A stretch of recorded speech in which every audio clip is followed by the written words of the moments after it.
Ce film a ses bons points, mais aussi ses défauts, et quant à moi, j'ai ce défaut de ne pas être une femme pour en parler correctement.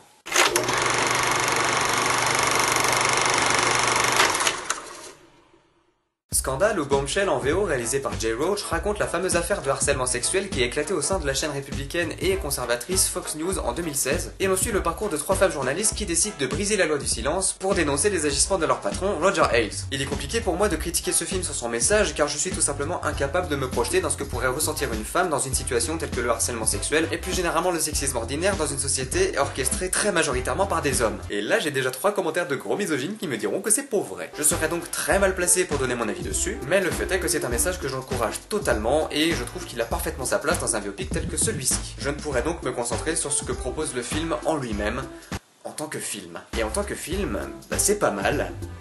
Mais ça reste toutefois oubliable, et c'est dommage. Pourtant les actrices et les acteurs jouent remarquablement bien. Charlize Theron est même méconnaissable dans son rôle, on croit voir la vraie Megyn Kelly à l'image. Et je ne parle pas des images d'archives. Nicole Kidman et Margot Robbie sont aussi brillantes dans leur interprétation, ainsi que John Lithgow en tant que Roger Ailes. Le travail des maquillages, des prothèses et des coiffures est juste impeccable. En passant, c'est un très bon point que je trouve au développement des personnages, personne n'est ni tout noir, ni tout blanc. Roger Ailes peut être un personnage détestable au possible, un sombre connard qui exploite la moindre de ses collaboratrices, si possible blonde avec des jambes longues, mais à certains moments, on peut y voir une personne sensible, capable d'émettre ses peurs et ses angoisses. Surtout dans une scène bien particulière où sa femme lui demande si ça va et qu'il lui répond avec un simple non, la mine basse et les yeux presque humides. Ça le rend humain, réaliste, plus en nuances et donc horrible. Aussi, malgré ses agissements, il est intéressant de constater qu'il est convaincu de bien faire, d'être utile à ses femmes. Il ne se rend pas compte du mal qu'il leur fait. Et c'est d'autant plus redoutable. Cela montre que tout le monde se croit bien intentionné dans ses décisions et dans ses agissements. Et du côté des victimes, on retrouve le même schéma. L'ambiance dans les bureaux est tellement toxique qu'elles ne se permettent quasiment aucune solidarité tant le climat est sous tension. Pour souligner ce climat de tension, je trouve les scènes d'ascenseur particulièrement réussies. Les jeux de regard, la musique, le cadre, le tout dans un espace confiné participent à cette atmosphère où chaque femme sait ce qu'il se passe, où elles sont toutes potentiellement victimes,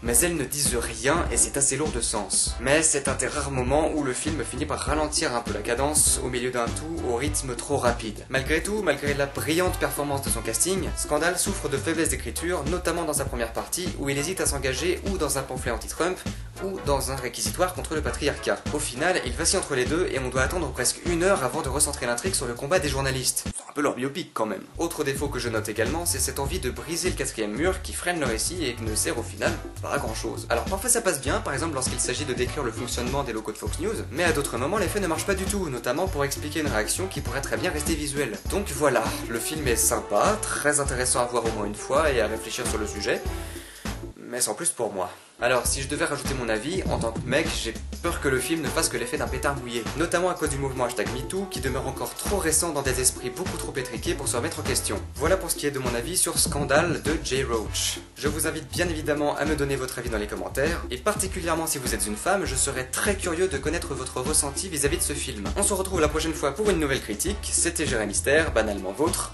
et à bientôt.